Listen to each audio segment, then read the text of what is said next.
Alrighty. Hello, everybody. Thank you so much for joining our Instagram Live today. My name is Tahira Allen. I'm a science communicator at NASA. And as I'm sure some of you, maybe most of you all have seen by now, the James Webb Space Telescope has released some beautiful full-color first images.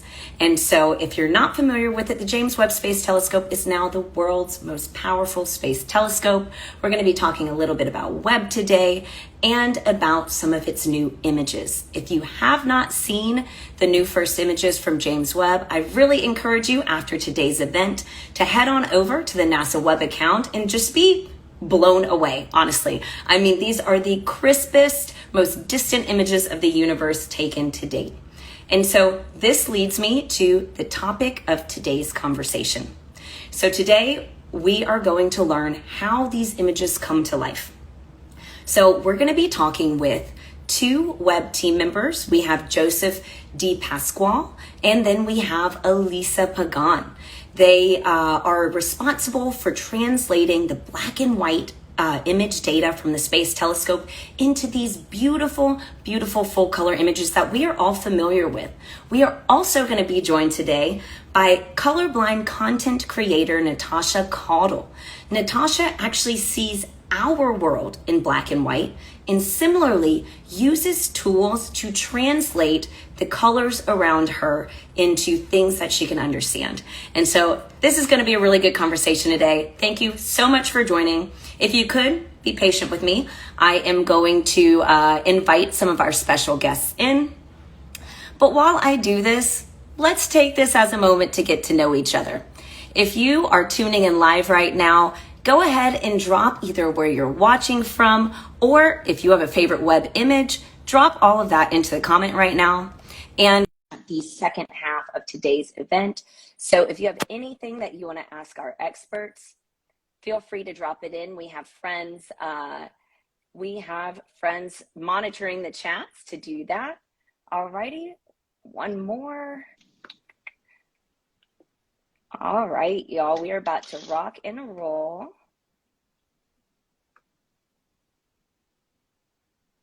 Okay. All right. Well, hello. It looks like we already have two of our special guests here. We have Joe. We have Joe on the Space Telescope account. And then we also have Elisa on the NASA Webb account. And now we have Natasha here. So the gang is all here. Let's get started. I want to start by just introducing the people that bring these Webb telescope images to life. So we have Joseph D. Pasquale and we have Elisa Pagan, both from the Space Telescope Science Institute in Baltimore, Maryland. So Joe, Elisa, I'm going to kick it off to you. If you could just do a quick introduction, who you are and what you do with Webb. Sure. Hi, everyone. I'm Joe D. Pasquale. I am the Senior Science Visuals Developer in the Office of Public Outreach at the Space Telescope Science Institute. And what that means is my job is to take the raw data from the Hubble and the Webb space telescopes and to turn that into the press release imagery that we put out for our press releases or for outreach products. I graduated from Villanova University with a degree in astronomy and astrophysics, and I've been working professionally in astronomy for 21 years.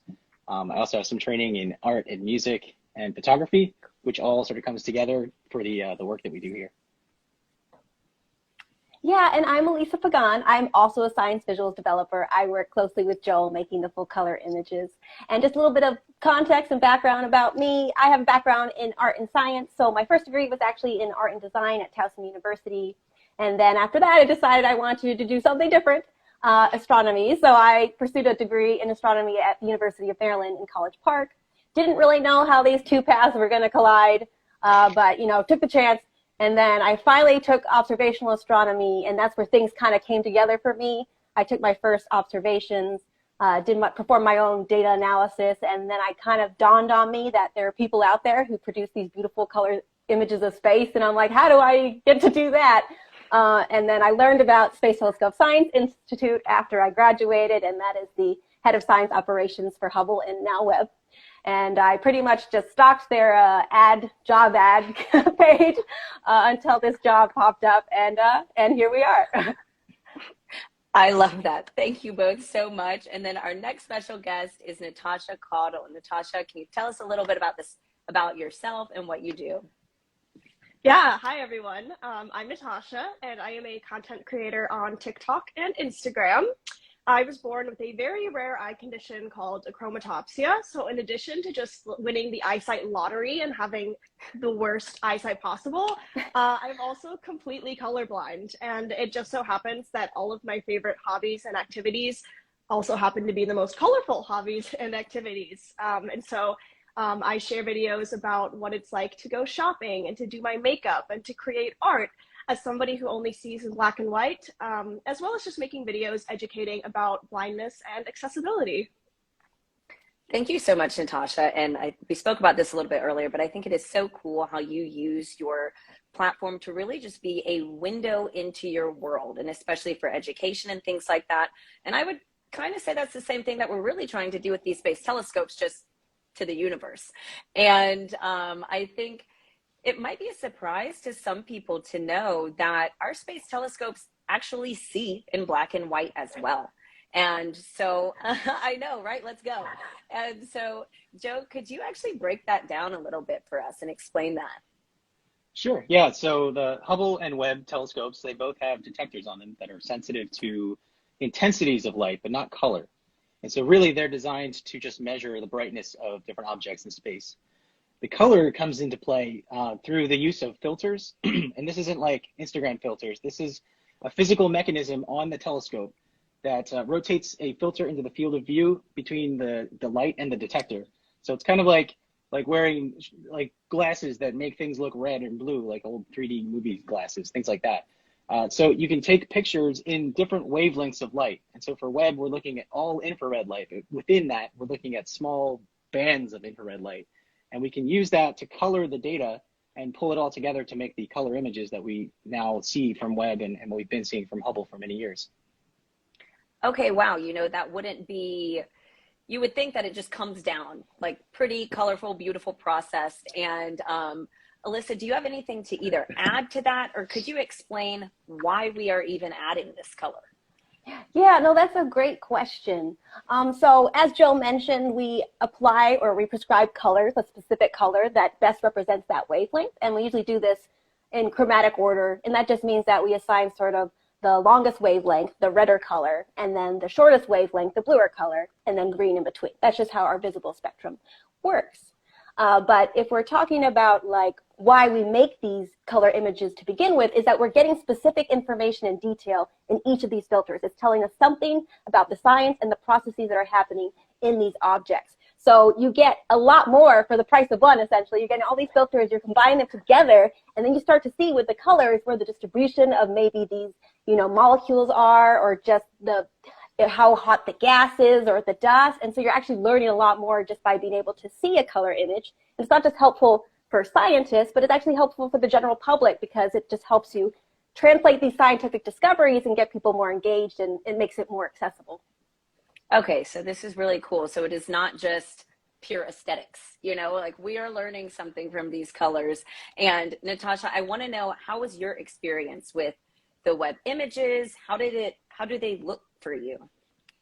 Yeah, so I mean, I think it's funny. I've literally always been colorblind, and so I never really considered that every time I looked at a space image, I was seeing it in black and white, and everybody else was seeing whatever colors the universe is. But I love looking at them anyway. I think the thing that I love about these new images is how much more detail we're getting in them, and I get to see all of the like texture within the images. One of my favorite images actually is like the cosmic cliffs, where it's almost like you're looking at a mountain range, but you're looking at like the universe. And I just love it because there's so much to look at. And I'm seeing, you know, you've got like the dark background and then the lighter, you know, the kind of lighter everything that the telescope is picking up. And it's really interesting to look at, even in black and white. No, that's cool. And I really like how you called out textures here, because I'm wondering, you know, is that, first of all, I guess let's back this up. First of all, is how Natasha described seeing these images, would you kind of say that that is how the raw, unprocessed image looks? Like, is our space telescope seeing basically what Natasha's seeing? Well, Natasha is, when she's seeing the images that we've processed, they've gone through a lot of steps of processing, of cleaning up the data. And so she's getting sort of like a black and white version of the cleanest possible version of the image. The telescope sees, like, in a single filter, it would be, you know, the light of a specific wavelength of infrared light. So it's a little bit different, but I think generally speaking, yeah, like a black and white image is basically what the telescope sees. And for Webb, it's infrared, which is, you know, it's light that our eyes are not sensitive to. So, you know, Elisa and I translate that light into something that we can see using the same principles that we would use with Hubble, which is an optical telescope, seeing the light that our eyes are sensitive to. So is there a rhyme or reason to the color palettes that we are putting on these space telescopes? Yeah, and so I mentioned it a little bit before about the chromatic order, and that's just because it's the closest scientifically. It has the most scientifically valuable meaning. And so again, chromatic order just means we're assigning colors from longest to shortest, so red to blue essentially. And then this translation is very direct, right? For Hubble or visible imagery. If you have like a red filter that's covering the red part of the spectrum, you assign it red and so on, and you get like a color image that's very natural or very close to what we'd actually see, if we had eyes as powerful as Hubble, that is. Now, when you're talking about Webb, however, you know, invisible light, it's like, okay, so how does this work? We still assign things in chromatic order, so there's still longer and shorter wavelengths, right? We're just transcribing it into the visible part of the spectrum. And like, I like to think of it as music, because you're keeping the relationship between the wavelengths the same. So let's say you're in an octave that's like beyond your hearing, you know, only your dogs can hear it and they're like running around. And then you take that music and then you transcribe it to a different octave. So that's like the process of taking infrared into visible. That's what I like to think of it. Okay, cool. That was a great kind of analogy. And Natasha, I understand that you also use tools to translate the colors around you. Can you explain a little bit about how that works and how you use that? Yeah, well, so I love the point that was made in that the, you know, coloring these images isn't just aesthetically, you know, we're learning a lot about these images through the colors. And I feel like that's how I feel a lot of the time, because I get asked pretty much all the time, you know, like, if you can't see color, like, why do you even care what color something is? Like, why do you want to know what color the shirt you're wearing is? Like, why does that even matter to me? And like, I think the answer is that you can infer a lot about color. And like, I do want to know what color shirt I'm wearing, not only because, you know, I think in general, people just want to know that, but like, if I'm wearing, you know, a yellow shirt, maybe it's because I'm feeling happy that day. And so, you know, there's just so much more to infer. But my favorite tool, aside from people who can actually see color, is I have an app on my phone that I believe was developed for painters, so they could like scan colors and get the exact paint matches that they needed for like painting a house. And I started using it, and so I can point to my phone camera at really anything, and the app will tell me what color it is. And so, you know, for me, it's really about like, sometimes I do want to know what color. I want to make sure my outfit is matching. You know, I want to make sure if I'm painting a picture of something and I want it to be like accurate, that I'm not painting, you know, the sky green, like, because the sky's not green. And and so, you know, it's important to get that accuracy. No, absolutely. And so are there any other, you know, things that help make products more accessible for you? Yeah, I mean, I think a big thing, you know, I love doing makeup, and makeup companies love to put, you know, cute little names with all of their like products. Like, you know, this is like apple sunshine. And I'm like, that's great, but I don't know what color apple sunshine is. Like, what color am I putting on my face? And it's almost as if like the Webb images came out and NASA scientists like just didn't describe them at all to anyone. And we had no idea what we were looking at. And so, you know, I wish that I could go to a store and every tag on clothing would tell me the color of what that clothing item was. And that if I bought a makeup palette at the store, I knew what colors I was putting on my eyes. Just, you know, because it makes my life a lot easier, and it makes, you know, it would make my whole life like just more independent as well, since I wouldn't have to rely on other people to figure out all these colors.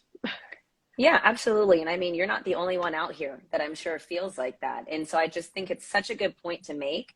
And so on that note, you know, you brought up the Webb images and what if we didn't have anybody here describing them? And that is something that we really are trying to focus on here at NASA is alt text. And so for those that are watching, if you don't know what alt text is, they are descriptions of media, I would say, like images, or you can do it for GIFs. And then also a screen reader will then read aloud the text. And so that way different communities can experience them. Whether the blind or visually impaired communities can also, you know, understand what's going on and just join us in all of the excitement and the things that we're putting out. And so back to my point though, Natasha, I wanted to know, did you have a chance to read the web alt text? And like, is there anything that, like, how do image descriptions, I guess, play a role in your life? Yeah, I think the web alt descriptions are incredible. Like they're just so detailed. They, you know, it's telling me everything that's in the photo as well as the colors. And like that's a really big thing for me is I can scroll through Twitter and I can look at a photo, I can zoom in on it. It looks cool, but most of the time I'm not going to know what color it is, and I'm probably not even going to think about what color it is. But with these web images, like I'm able to click on the alt text in the bottom corner, and I can like actually read about what these images are. And, you know, Elisa made the point earlier that based on the colors of these images, we can like learn a lot about what we're looking at, and we can make inferences about what we're looking at. And so it's kind of exciting that I can get to do that too. And so, you know, the fact that NASA's really, you know, out here trying to make science more accessible is just really great, because this is something that previously, like most of the time when I, you know, even if I go to like a science museum or something, I'm not getting these like really great descriptions from the people who know these photos best. And so I love the alt text. I'm glad you said that, like, you know, actually from the people that know the content best. Elisa, Joseph, were y'all involved in making the alt text descriptions for web, or are you just pure visuals? Yeah, it was kind of like divvied up since it was such a compressed timeline. So the writers are actually, the writers in the outreach, the Office of Public Outreach took charge on that and did an awesome, incredible job. Really took tons of time to make sure that they really captured like the majesty and the science behind it. So thank you, writers. I know, right? No, absolutely. Shout out writers, because yeah. I read that alt text and it was amazing. And so I am actually going to take 2 seconds. I'll come back with some of my own questions, but we do have a lot of questions just coming in from the audience. So I'm going to pivot. I got a handy little tablet right here. So if I'm looking away, that's what I'm doing. And for those of you that are just tuning in, just as a reminder, have a chat with us. Like, you are welcome to drop questions into the chat stream that's going on right now. We have Elisa and Joseph, who are 2 web team members that actually turn the black and white web image data into the colorful images that we're seeing. And we also have Natasha, who's a content creator here, focuses a lot on just her experiences as a colorblind person, and then just showing us a window into the world of that she's living. So drop your questions in the chat, but I'm going to get to some of the ones that are already coming in. Let's see. So let's start with Carla_Cardenas05, who asks, how do you distinguish the difference between each type of material on the photo if it's black and white? And so I actually think this relates to both sides of us right now. And so Joe or Lisa, if y'all want to take it away from web, and then Natasha, would love to hear your experience, your viewpoint.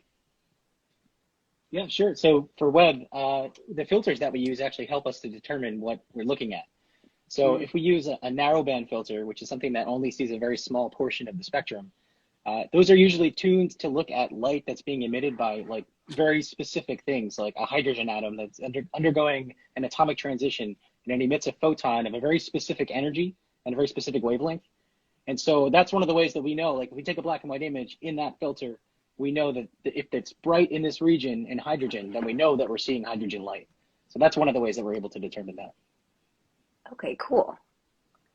And what about you, Natasha? I know before you mentioned like textures. How are you able to distinguish the difference between things, I guess, on a photo if it's in black and white? Yeah, so and I think kind of Joe just mentioned brightness. And so one way that I've always described my vision is that I see in shades of light to dark, so kind of bright to dark.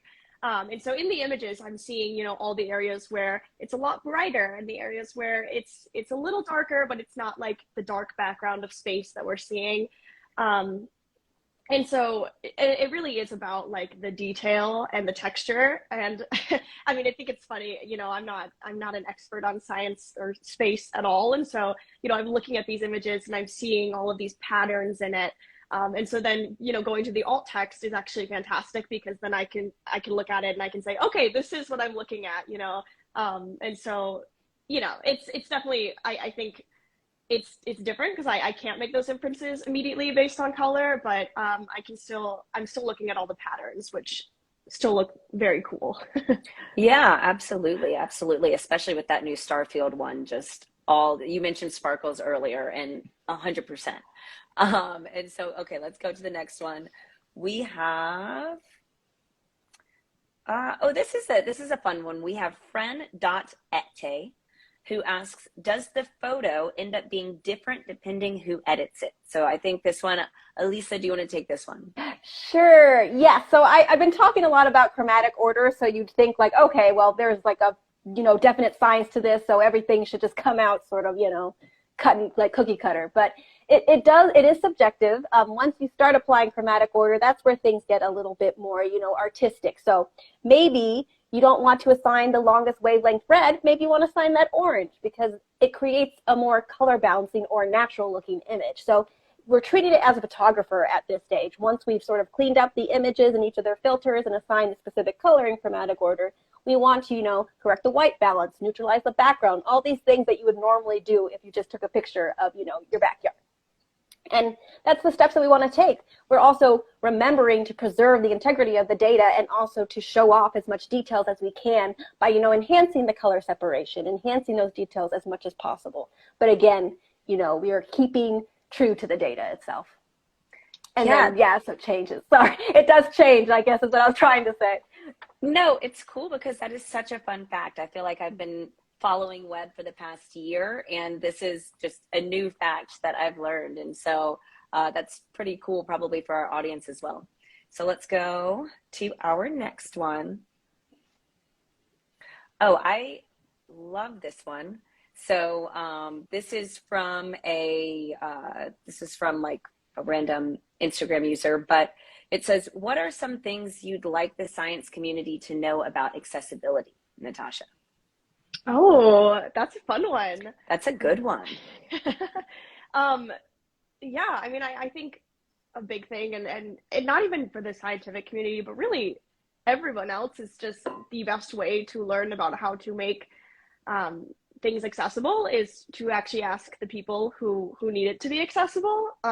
You know, I've been visually impaired my entire life. I can tell you a lot about being visually impaired, but you know, somebody who's deaf is going to have a completely different experience with like science. And so I think just like learning and talking to like disabled communities, I think is an incredible way to really learn about how we can make things accessible. And I mean, I think like the web is doing fantastic with, you know, the alt images. I feel like way more connected to this than a lot of other, you know, a lot of other times when a scientific discovery is made and it comes out. And so, yeah. No, that is really good advice. And so, and again, that's what we're hoping to do, you know, at NASA, and just get even better with it. So I'm glad that it's kind of like falling in line with what you're suggesting. So let's go to another one. We have, and also when I said random Instagram user earlier, I didn't mean that to be, I just didn't want to butcher your Instagram handle. So shout out. Thank you. But our next question is from Happy Doritos, who asks, how long does it usually take to process an image? And I think that goes for web. So.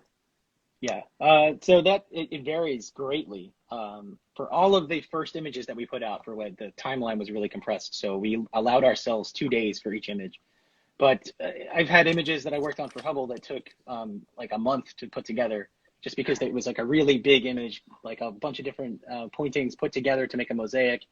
That's a lot more complicated, but a single like one pointing, one shot in the sky, that can be done in like a matter of a couple hours. So it really varies a lot. Wow. Yeah. Wow. That is incredible. Okay. Well, thank you for that. Let's go to the next one. All righty. Okay, which software do you use to edit these images? And that is from Atharvasky. Sorry. Oh, that's all good. So it kind of varies. Joe and I actually kind of use different methods. We kind of experiment with different things because the data, actually, you can't treat it the same. Sometimes one method works better than the other. Usually, like the first stage is to liberate the FITS file. And because actually when you first get the data, it's completely black essentially with like some bits of like bright regions where the stars are. And that's just because the dynamic range of these telescopes is so great. It can see so many different ranges that our eyes can't see that you have to compress it for you to see it. So you have to scale the brightness values and see like those details that are hidden like in the background. So the first thing to do, take that into a program that can liberate the FITS file. That can be FITS Liberator. That can be an astrophotography program called PixInsight. You could do it there too. And you're scaling these brightness values.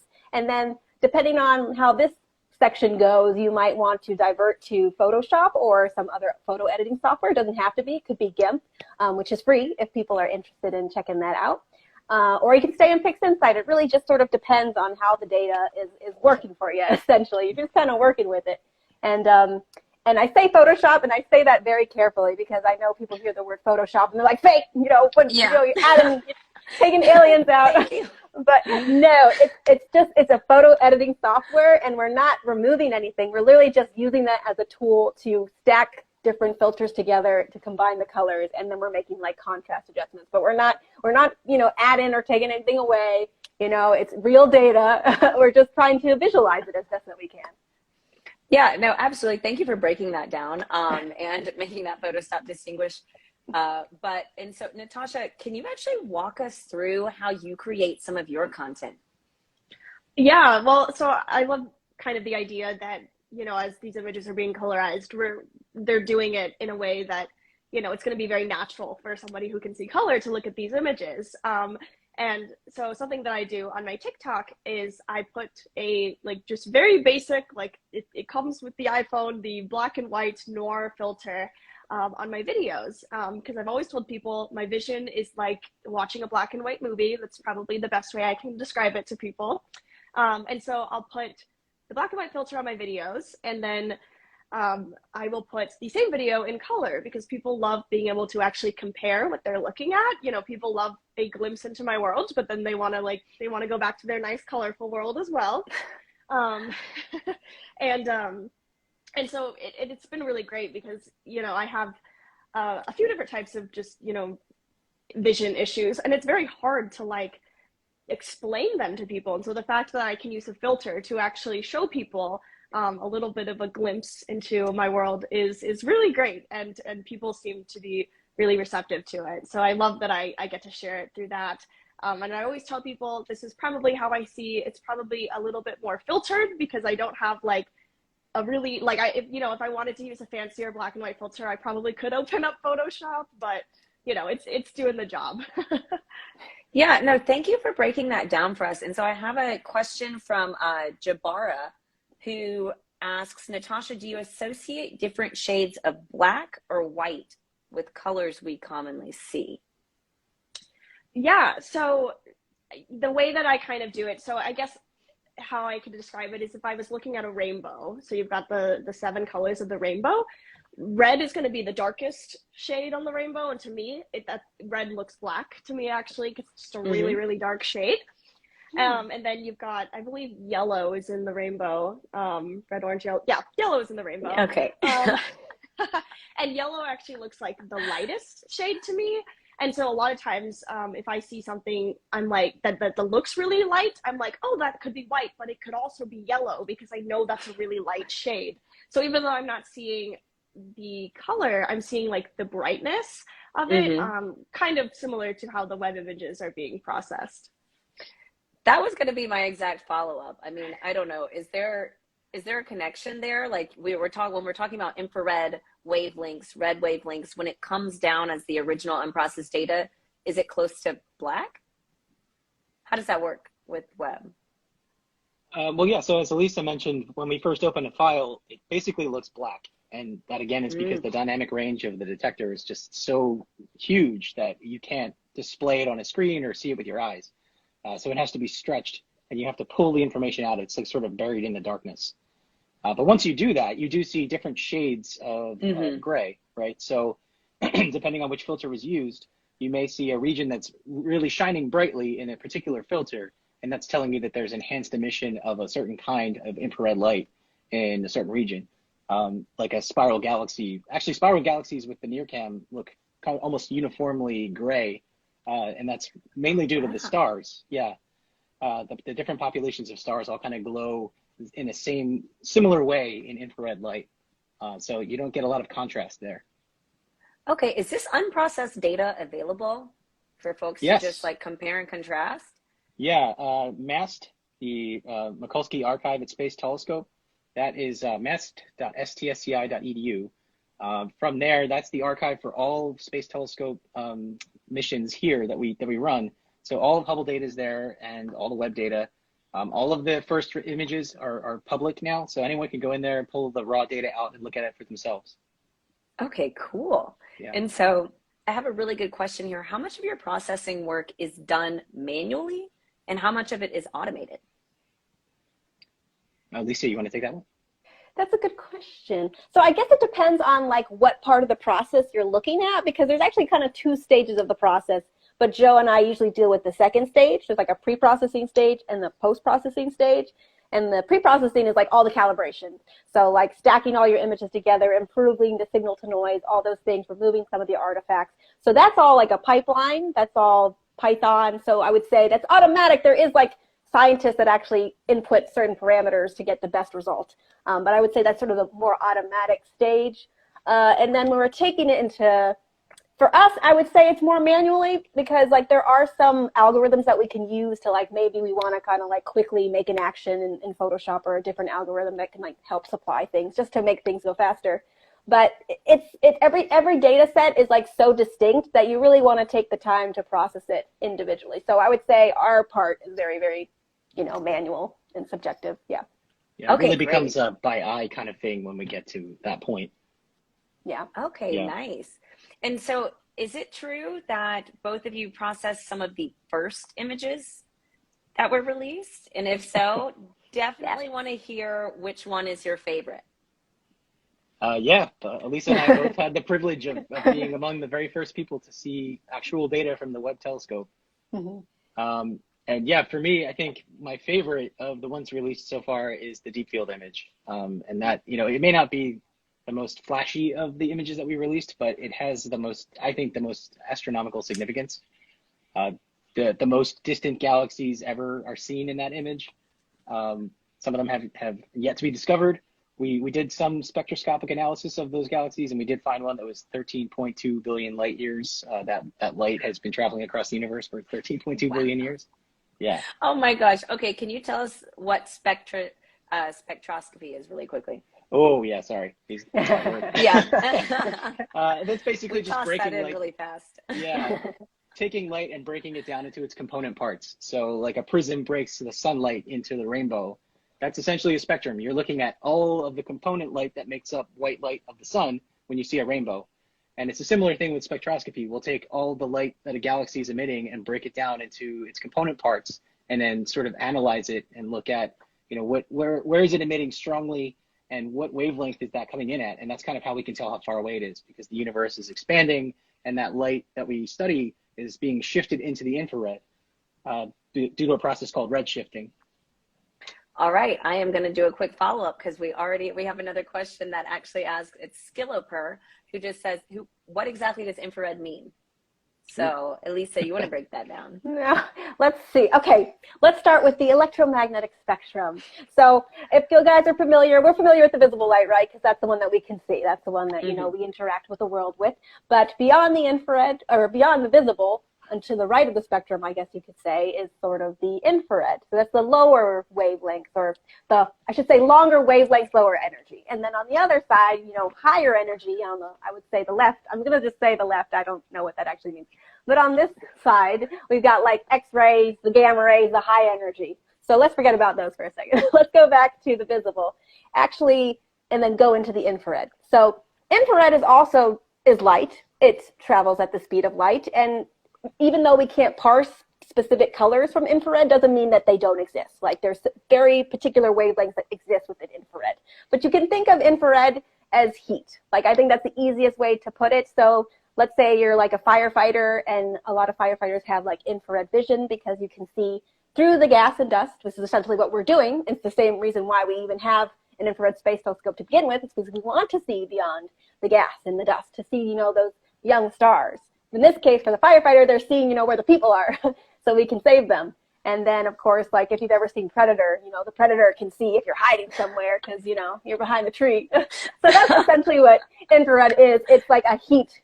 So you can think of it as light. So you're seeing like the heat of young stars and things that are not really, really hot, but still kind of hot. So it's just another way to see things, essentially. That was a fantastic breakdown of infrared light. I have to say, we were in X-rays, we were in Predator, and we also had firefighters. I don't think I've heard one that good in a while, so thank you. Okay, I have a final question for you all, and I'd like to hear kind of from all of you. The question is from Taylor Andrea Artwork, and they say, how does one get a job in this area? So Elisa, Joseph, I want to hear about your experiences.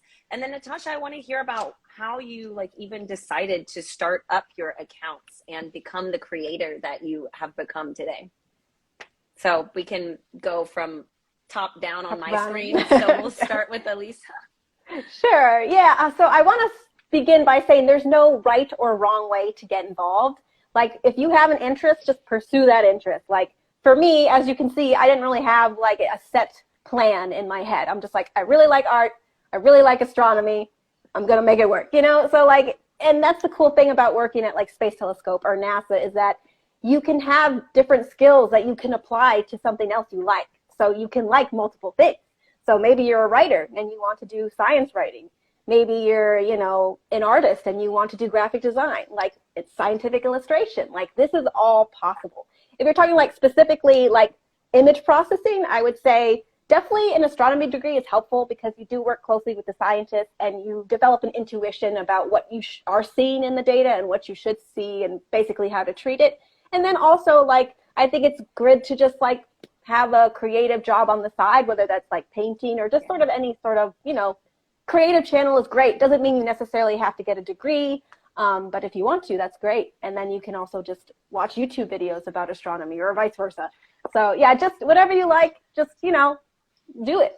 I encourage it all the way. I love that. Natasha? Yeah, so back in 2019, I was seeing all these really funny videos online. And I was like, where can I see these? These are hilarious. And so I found out about TikTok. And I literally just downloaded it because I just wanted to watch a video. It's just like pass the time. And I realized, you know, if I wanted to post my own videos, people have always found it very cool that I cannot see color. And so I thought, you know, maybe I'll share some stuff about that. And here I am today. And it's funny because at the beginning, it really was just me, you know, doing my makeup or painting and just doing the things that I enjoy doing anyway. And, you know, making a video about it and putting it online. But, you know, now I'm here talking to people at NASA about like accessibility and like educating about blindness and like the fact that I feel like I've come very far from where I started. And so the fact that I'm getting to do this is just incredible because it's what I care about. It's my life, and I love that you know, people can learn from me. And I've also loved learning from you all. Yeah, no, absolutely. Thank you so much for just being here. So Joseph, we're ending with you. Okay. Yeah. So as far back as I can remember, I was always infatuated with the concept of astronomy and just understanding our place in the universe and looking up at night and just wondering about what's up there. So I went to school for astronomy and astrophysics, and that's what I got my degree in. But then I started working professionally right after that, doing like calibration work for the Chandra X-ray Observatory. And it was during that time where I thought I was going to go off to grad school and get a PhD and sort of take a traditional, you know, academic route, but it didn't seem like the right path for me. And all the while, I had always been interested in art and painting and music and photography. So I pursued all those interests while I was working. and managed to figure out a way to pull it all together. Moved into doing public outreach work for Chandra, and that was where I started doing the image processing. It was with X-ray data from Chandra, and then making connections through Chandra, made my connections to Space Telescope to work with Hubble and Webb. So like Elisa said, there really is no single path that would get you to a job like this. Yeah. But there are so many opportunities that are, beyond sort of the PhD astronomer track. If you want to be involved in astronomy, there are plenty of jobs. It's just, you got to look out for them and pursue your interests. Yeah, absolutely. Thank you so Yeah. much for that. And I mean, hey, you can also do comms. I actually just really like space. So Yeah. There you go. and so, yeah, well, unfortunately, this is all the time that we have for today. Joe, Elisa, Natasha, thank you all, not only for being here, but literally just for the work that you do, like helping all of us understand new perspectives, whether that is understanding black and white space telescope data to literally understanding a new way that people can actually see our real life. And so it has been the utmost pleasure and honor. And so thank you for everything. And so to our folks still viewing too, if you want to keep up with the James Webb Space Telescope mission, definitely follow at NASA Webb or at space_telescopes on Instagram to never miss one of these just jaw-dropping images with really great alt text. And thanks again to everybody for tuning in and for all of your questions. This has been super fun. I hope you have a great day, and we hope to see you next time. So thank you all. Thanks, Have a everyone. good one. Thank you. Bye, everyone. Bye-bye.